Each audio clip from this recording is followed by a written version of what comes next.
السلام علیکم قدرمنو اوریدونکو ښه راغلاست افغان میډیا ته د نړۍ تازه او مهم خبرونه له موږ سره واورئ.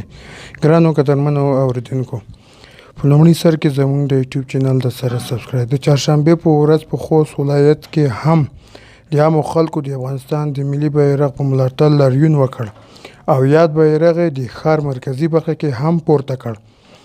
د لاریون پر مهال ګډوډي رامنځته شوه او پر حواله رسنیو خپاره شویو ویډیوګانو کې ښکاري چې یو شمېر وسلوال د خلکو لرې کولو لپاره هوایي ډزې کوي.